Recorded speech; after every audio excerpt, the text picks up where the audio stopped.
how to use barriers so you don't, heaven forbid, get shot if you ever have to use your firearm to defend yourself, whether it's at home or outside of your home. So I'm former CI officer Jason Hansen. I'm actually getting ready to teach a pistol course tomorrow at our 320-acre Spy Ranch, and we're gonna be doing some of this.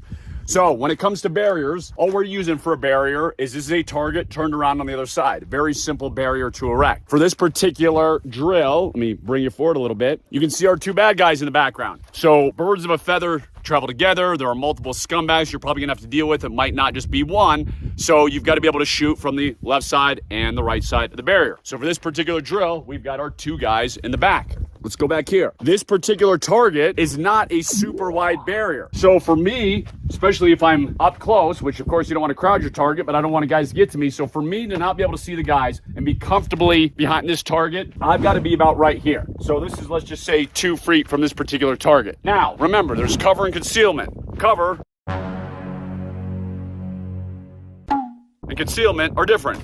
Concealment, as I get hit by my target on our windy day, concealment is going to hide you, conceal you, Cover can stop bullets. So for this, we're going to assume this is some great cover. This is a bulletproof wall, magic abracadabra. All right, so for dealing, I saw that one coming. I can see it.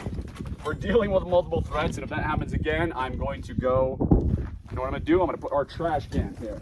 Okay, there we go. Put our trash can and hold it down. When dealing with multiple threats, guess what?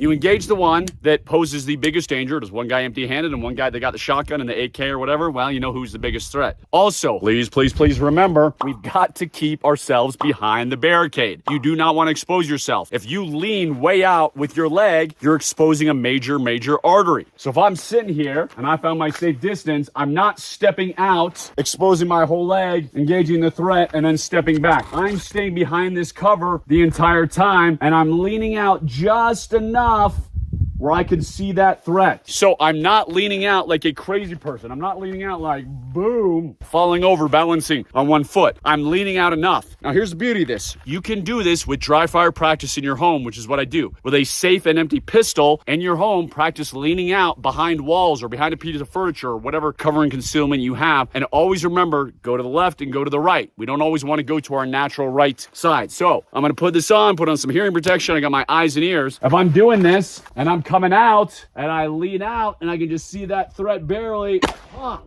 Now, guess what? The way I am, I don't have to move or even shift because this piece of cover is so small. Now, if it was a large piece of cover, sure, I would obviously have to take steps to the left. But this particular piece of cover is so tiny is that I can come here and just barely see the boom. And then I can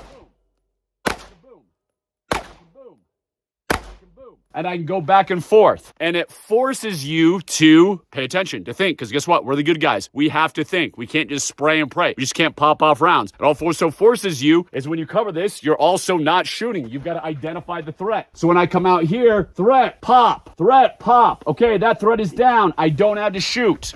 So you want to make yourself think. When I'm doing drills with my students, we change it around. It's not always a shoot scenario. So sometimes we'll set it up and they don't get to see how it's set up beforehand. We'll come out here, okay, lean, pop. And then, oh my gosh, that one's not a threat. That is a woman with a baby in a stroller or whatever. So practice barricade drills. If you cannot come out to a 320-acre Spy Ranch, which you're more than welcome, but if you can't get out to an outdoor shooting range, practice with a safe and empty weapon. Practice leaning around in your house different ways. Remember to go left, remember to go right, and remember you are not leaning out, exposing. You're keeping your legs behind cover, and you're not moving your feet. So when I say you're not moving your feet, let me make sure I'm being clear on that. I'm leaning out. The only time I'm moving my feet is if my cover from left to right is big and I got to shuffle. But if it's such a tiny piece of cover, well, I don't have to move at all. All right, go to the shooting range, buy a gun, have a wonderful rest of your day. And if you want a bunch of free stuff, which has saved people's lives, go to spybriefing.com. Again, spybriefing.com. God bless you. God bless your family.